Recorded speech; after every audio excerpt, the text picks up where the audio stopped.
ਅਰਵਿੰਦ ਕੇਜਰੀਵਾਲ ਦੀ ਗ੍ਰਿਫਤਾਰੀ ਤੋਂ ਬਾਅਦ ਦਿੱਲੀ ਵਿਖੇ ਆਮ ਆਦਮੀ ਪਾਰਟੀ ਦੇ ਵੱਲੋਂ ਲਗਾਤਾਰ ਬੀਜੇਪੀ ਸਰਕਾਰ ਖਿਲਾਫ ਪ੍ਰਦਰਸ਼ਨ ਕੀਤਾ ਜਾ ਰਿਹਾ ਹੈ। ਉੱਥੇ ਦਿੱਲੀ ਪਹੁੰਚੇ ਪੰਜਾਬ ਦੇ ਮੁੱਖ ਮੰਤਰੀ ਭਗਵੰਤ ਮਾਨ ਨੇ ਕਿਹਾ ਹੈ ਕਿ ਸਾਡੇ ਸ਼ਹੀਦਾਂ ਨੇ ਦੇਸ਼ ਦੇ ਲੋਕਤੰਤਰ ਲਿਆਉਣ ਦੇ ਲਈ ਕੁਰਬਾਨੀ ਦਿੱਤੀ ਸੀ, ਪਰ ਅਫਸੋਸ ਦੀ ਗੱਲ ਇਹ ਹੈ ਕਿ ਹੁਣ ਸਾਡੇ ਦੇਸ਼ ਦੇ ਵਿੱਚ ਹੀ ਲੋਕਤੰਤਰ ਨਹੀਂ ਰਿਹਾ। ਤਾਂ ਉੱਥੇ ਤਾਨਾਸ਼ਾਹੀ ਸਰਕਾਰ ਦਾ ਰਵੱਈਆ ਦੇਖ ਕੇ ਅੱਜ ਸਾਡੇ ਸ਼ਹੀਦਾਂ ਦੀ ਆਤਮਾ ਵੀ ਤੜਫ ਰਹੀ ਹੋਗੀ। उन्होंने कहा कि देश किसी का जगीर नहीं है, ये देश 140 करोड़ लोगों का देश है तो असीं तानाशाह सरकार तो डरन वाले नहीं हाँ। पहला गोरियां दे नाल लड़ाई लड़ी सी ते हुण इन्हां चोरां दे नाल लड़ांगे। मान ने कहा कि यूक्रेन अते रूस का युद्ध करवाउण दीयां गल्लां करन वालियां दा अज भारत का लोकतंत्र खतरे दे विच है ते पूरी दुनिया के अखबारां ने पहले पन्ने उत्ते भारत के हालातां नूं जग जाहिर कीता है।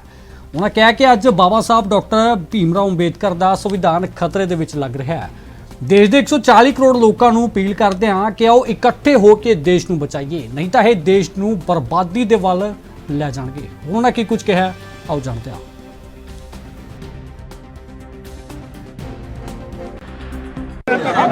अंग्रेज हुकूमत ने आज के दिन उनको फांसी दी थी। महज 23 साल और 22 साल की उम्र थी। भगत सिंह जी ने जो कुर्बानी थी उसको आज सच्चा करने के लिए हम आए हैं, आज उनको सैल्यूट करने के लिए आए हैं। लेकिन मेरे मीडिया के साथियों को मैं ये कहना चाहता हूँ कि भगत सिंह की कुर्बानी किस बात के लिए हुई थी? वो हुई थी भारत में डेमोक्रेसी लाने के लिए, क्योंकि अंग्रेज जो थे, जो ब्रिटिश एम्पायर था, वो वोट डलने नहीं देता था। तो भगत सिंह की, राजगुरु सुखदेव चंद्रशेखर आजाद, लाला लाजपत राय की लड़ाई क्या थी कि आप लोग अपने देश जाइए, हमारा देश छोड़ के चले जाइए, हम अपने देश में अपने नेता खुद चुनेंगे वोट डालकर। उनकी कुर्बानी के बाद 1947 में देश आजाद हुआ। 1947 में देश आजाद हुआ, हमें वोटर कार्ड मिले, हम अपने नेता खुद चुनने लगे। लेकिन आज भगत सिंह, राजगुरु सुखदेव की आत्मा तड़प रही होगी कि इस देश में डेमोक्रेसी बची नहीं है।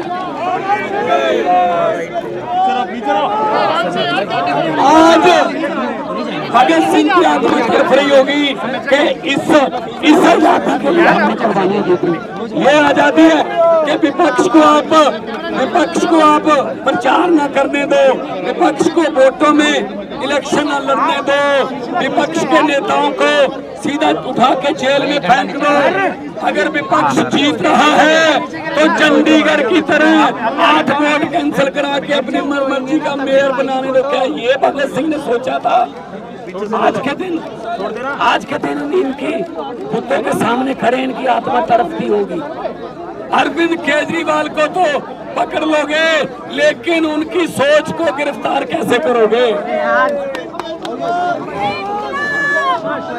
क्या समझ रखा है इन्होंने देश को? ये देश किसी के बाप की जगीर नहीं है। इन्होंने समझ रखा है। ये 26 जनवरी को पंजाब की झांकी निकाल दी, झांकी रिजेक्ट कर दी, हटा दी। अरे भगत सिंह से बड़े हो गए तुम, राजगुरु सुखदेव से बड़े हो गए तुम, करतार सिंह सराफा से बड़े हो गए, लाला लाजपत राय से बड़े हो गए। आपके यहाँ आपका कोई रिश्तेदार जलियांवाले बाग में मारा गया था? ना ना ना। अरे आजादी लेके दी जिन्होंने, उनकी झांकियां रिजेक्ट कर रहे हो। क्या हिम्मत है आप में? सो मेरे देशवासियों, आओ, देश को बचाने के लिए हमें बाहर निकलना पड़ा था। पहले लड़े थे गोरों से,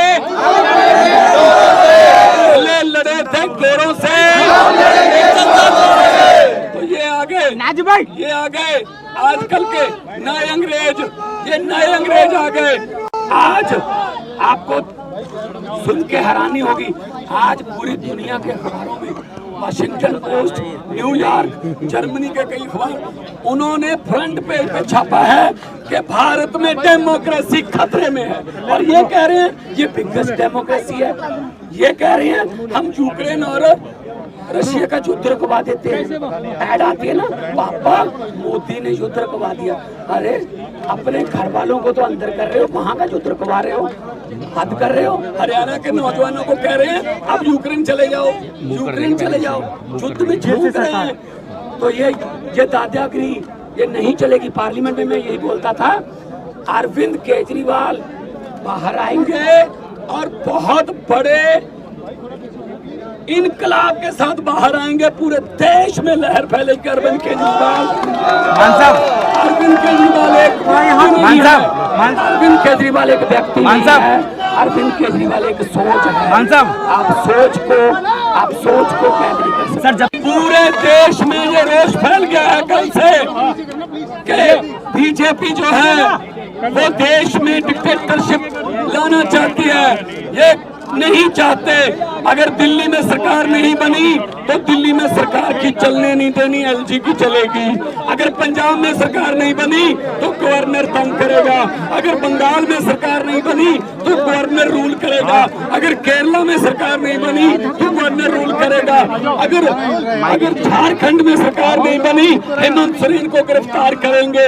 अगर तमिलनाडु में सरकार नहीं बनी तो गवर्नर चीफ मिनिस्टर का भाषण ही नहीं पड़ेगा, जो पढ़ना जरूरी होता है। ये बाबा साहब डॉक्टर भीमराव अंबेडकर का संविधान खतरे में है।